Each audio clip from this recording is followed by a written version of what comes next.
the way he would work in Israel was he had radar, subsurface interface radar. Israel didn't. He had metal detectors and things, and he knew how to use them. And back then, the Israel Antiquities Department, it was not what it is today. Today, it's very highly organized, incredible organization. But back then, it was not quite, what it is today. So they arranged to let him work there. And he would go to the office of the head of antiquities, knock on the door, see the secretary, and say, "Hi, I'm here. I've got my radar if I can do anything to help y'all." And they would usually say, "No, but thank you." That bought him goodwill. One time in the mid 90s, he goes, sticks his head in the door, sees the secretary, says, "I'm here, and I've got some, if I can help in any way, I'll be glad to." And at that moment, the head man, was in his office, saw Ron, came in, stuck his hand out and says, "Mr. Wyatt, there is something we would like for you to do for us." And that's when Ron said, "Be glad to." And all he told him was, Meet me at the entrance to Zedekiah's cave at 11 o'clock tonight."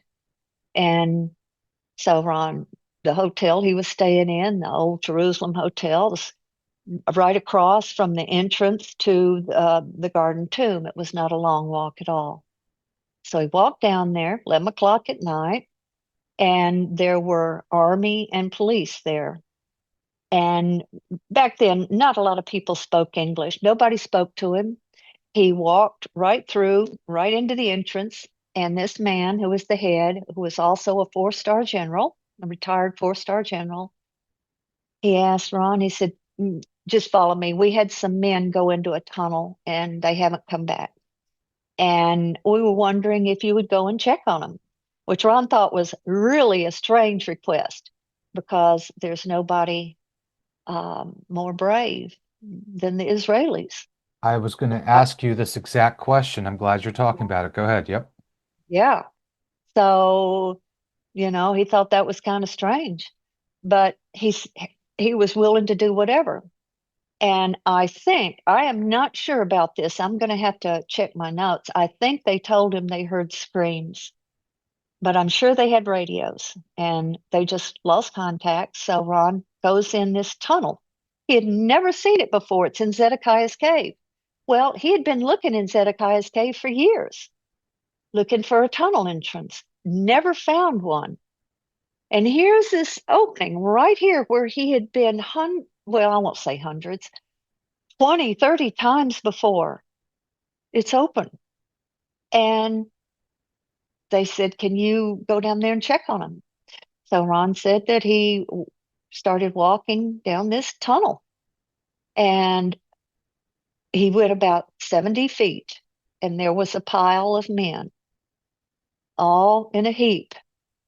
And Ron was a nurse anesthetist, and he started out in medical school, and then he went to anesthesia school. He knew a lot about medicine. And he said he took their eyes and went like this and saw that their eyes were turned upward like that, which is the sign of a stroke. Every one of them, he said, died of a stroke. So he went back out and told them, and they said, "Okay, can you take this wire rescue basket, go down this tunnel and flip them on for us?" And he did. Now he said they were all dressed like he would think uh, the priests would dress in ancient Israel. He did not describe it in detail to me.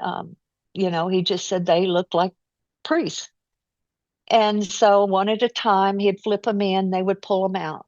And then when Ron came out the final time, all that was said to him was, "Thank you." And then he left.